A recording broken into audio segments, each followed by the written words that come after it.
call if you say you're going to call. Welcome to today's Cloudism, which Willie Nelson would have translated into, "You were always on my mind." Cloudisms are everyday words or phrases that help us mentally reframe a situation, emotionally regulate, and spiritually connect with the now moment.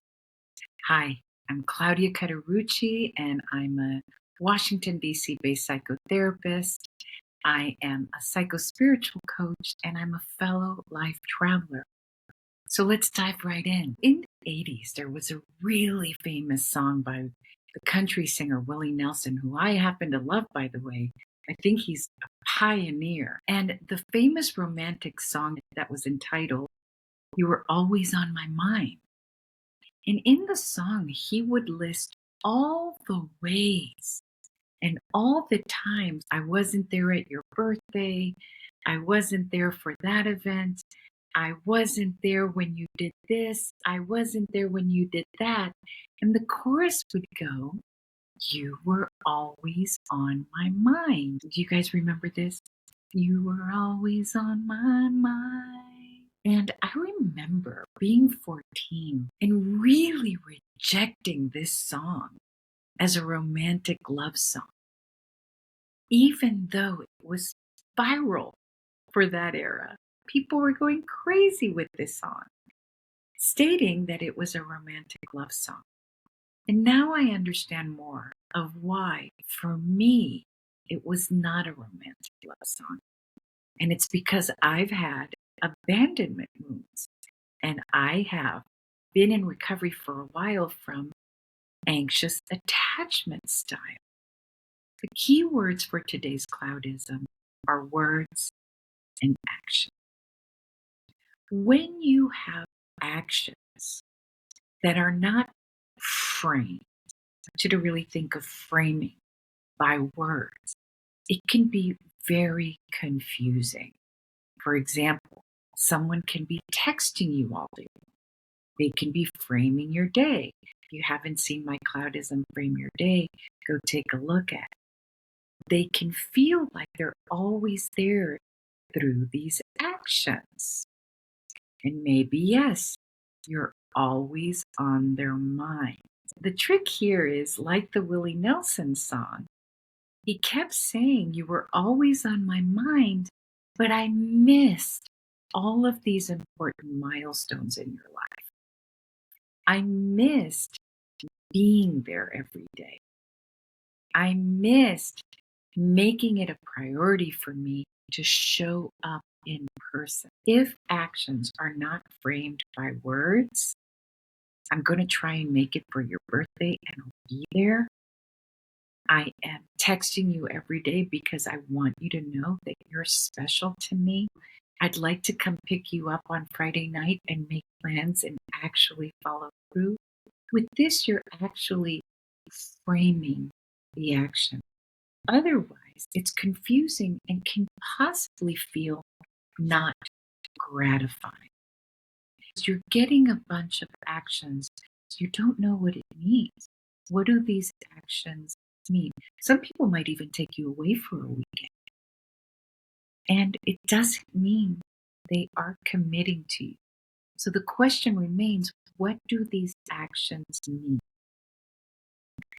The other key word for today's Cloudism is words. Sometimes people have lots of words, but they're not grounded in action.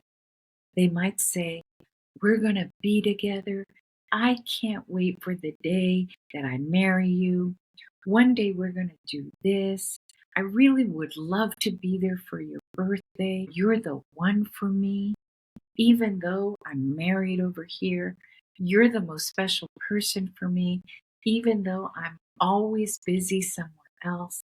Words that are not grounded in action can also cause confusion, can feel extremely gaslighty. You're always in the mirage of these words without really knowing where the actions are. And this creates deep longing This can be anxiety provoking, and it starts this spiral of chasing a carrot.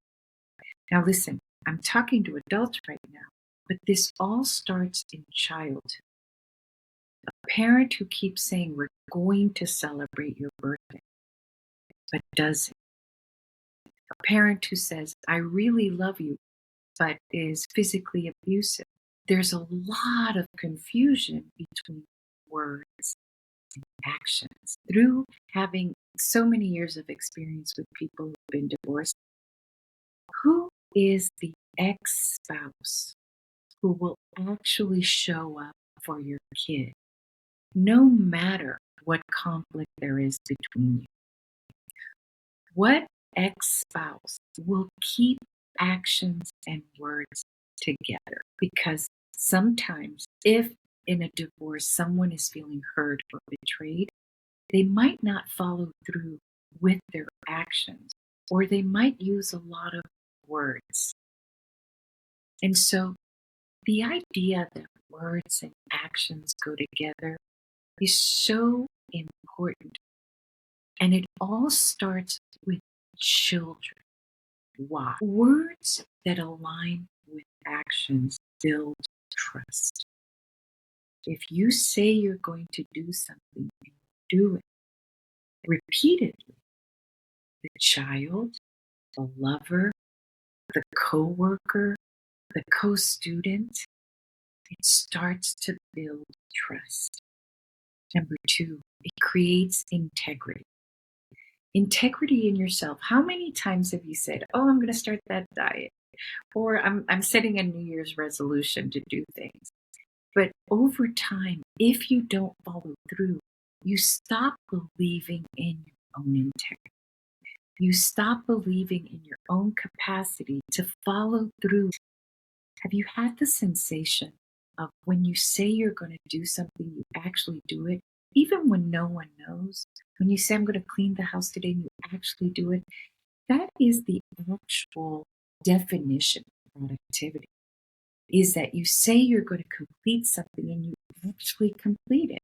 And I always say to my young folks and people who are discouraged by their own feeling of procrastination, what I have my folks do in session is I say, doesn't matter what it is, I want you to complete it from A to Z. Because what reduces self-esteem over time is beginning a project, starting a class, starting a diet, and not finishing it. One of the jewels of college isn't so much that you complete college or that you go to college. But one of the amazing things about college that is required is it doesn't matter if you don't like the teacher. It doesn't matter if you don't like your chemistry class. It doesn't matter if there's people in your class that feel disrupted. You've got to start from A and finish it to Z. And so people who complete their studies, their associate's degree, their college degree, people who complete a puzzle, have you ever completed a puzzle? Sneakily, your words and your action had alignment. It makes you feel productive. It builds self-esteem. It builds self-trust. And that translates to the people around you, to your little ones, to your family, to your coworkers, to your lover. The other thing it does is that it builds a reputation. When there is alignment between words and action, it builds a reputation. People say you can depend on this person. This person is accountable. And get this.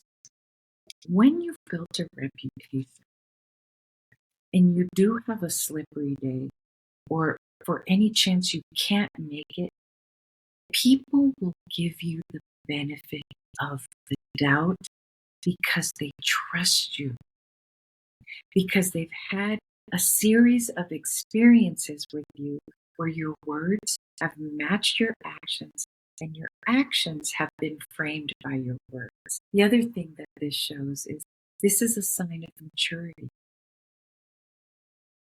It is a sign of psychological and emotional maturity. You have built a reputation for yourself first, and then for others that says, when I say I'm going to do something, I actually follow through. And follow through is what's most amazing in the healing of anxious attachment, abandonment fears, because the opposite is what creates. It creates anxious attachment, avoidant attachment as well, by the way, disorganized attachment as well. It's the misalignment of words with action. In disorganized attachment, there's this extremely confusing, splitting experience of having the parent who you think is the place of safety and love for you also be the place of danger for you. And that is common in physical abuse, houses with alcoholism, houses with a lot of secrecy. Because let's say your dad is cheating on your mom and you know this, so his words of love towards your mother aren't matching the action. A misalignment, a gap between words and action creates all sorts of mental health issues. When you are with someone whose actions aren't framed by words and whose words aren't grounded in action, you will get re-triggered, like I did by that song, into your anxious attachment, even your avoidant attachment. Because avoidance, even though they're the ones who run all the time, are always eternally tracking danger. They're constantly looking at people with this overlay of risk assessment. Is this person risky? Is this person risky? And what they're tracking for is, will this person leave me? Will this person hurt me?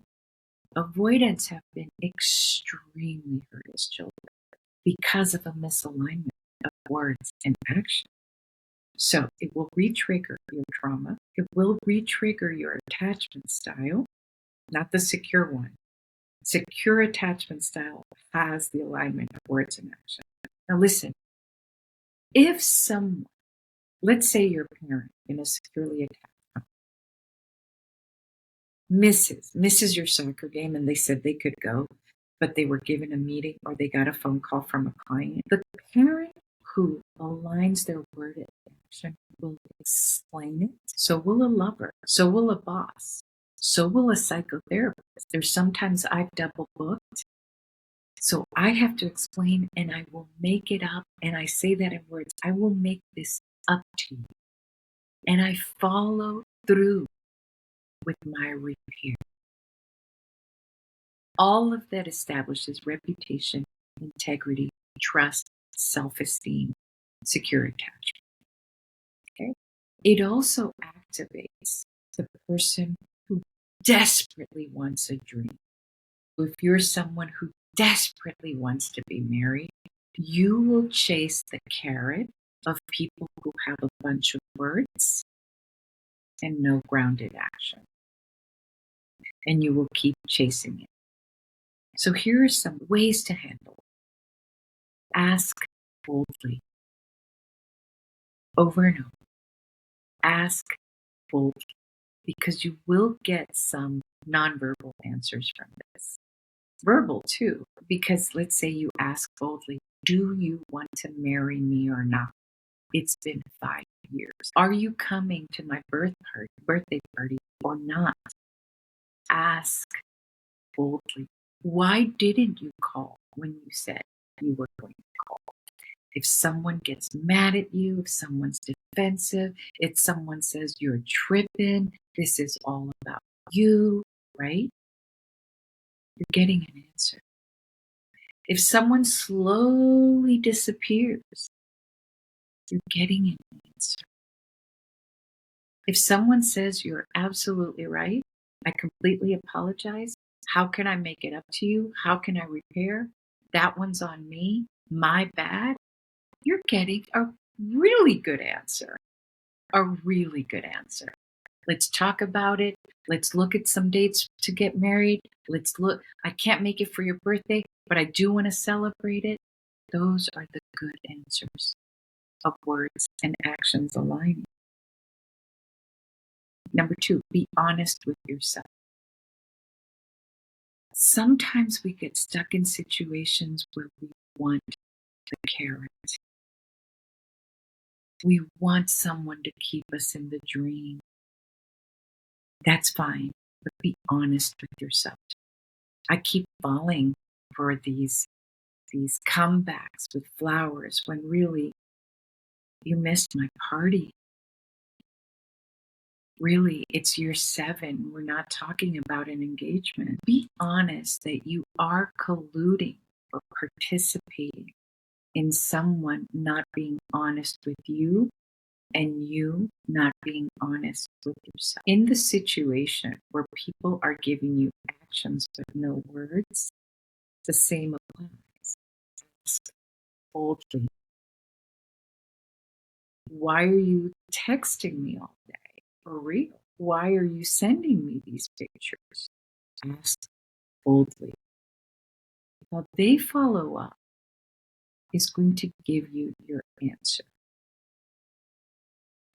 And then you've got a SYAD. Look at my other cloudism, SYAD, which means sit your A down and say, do I want Willie Nelson's love song? You were always on my mind. But you were never here. Because in order for us to have a healthy relationship, it requires alignment of words and action. And if we're raising children, they need us to be there to frame the day in person and in words. This is the definition of secure attachment. When someone feels safe, they boldly explore the world. So really, do you just want to be on someone's mind? Of course. But you want to also be in their presence, their committed presence. If you're on the healing journey, track your intuition. The reason why I say healing journey is sometimes when we've been traumatized or have anxious attachment or haven't done any deep diving into ourselves or self-reflection, sometimes we can't discern what's our intuition and what's our wounded response, okay? But if you've been on a healing journey, if you've been in therapy, if you've been doing meditation, start honing in, trusting, and validating your intuition. If you haven't been on a healing journey, if you haven't been to therapy or in meditation, actually track. Write down all the times this person said something and didn't ground it in action, or all the ways that this person is doing actions, but not framing it in words. Sometimes you might need a good friend to say, hey, am I seeing this correctly? Do these actions seem like they're committing to me, but they're not really? Get some validation for someone you trust. Because sometimes in order to get out of the mirage, in order to get out of the gaslighting nature of the circumstances when words and actions do not align, including, remember, this is bosses, this is any parent who keeps doing it. Yes, go to a therapist, but also go to a friend who you know will be honest with you. Ideally, you've done enough healing work to know it inside yourself. If this code is really dropping fully, trust it. So again, Willie Nelson's You Were Always on My Mind. You get to boldly ask, yeah, and I'd like you in person too. If you like this content, or if you're thinking of someone who might benefit from this, please like, share, or comment. Definitely subscribe. And just know my cloudisms are going to be coming out on a continuous basis. And I'll see you in the next one.